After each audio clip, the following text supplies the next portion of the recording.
I'm Derek Allensworth with Yetter Manufacturing. I'll be talking to you today from Louisville Farm Show. A new product that Yetter Manufacturing is releasing today is the hydraulic air compressor to use with the 2940 air adjust system. Last year we offered the electric compressor. This year we are releasing a hydraulic compressor. The hydraulic compressor gives you a quicker fill time with the 12-gallon tank.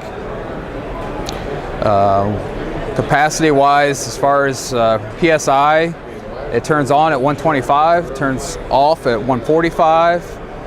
It's got a recovery time of less than 15 seconds.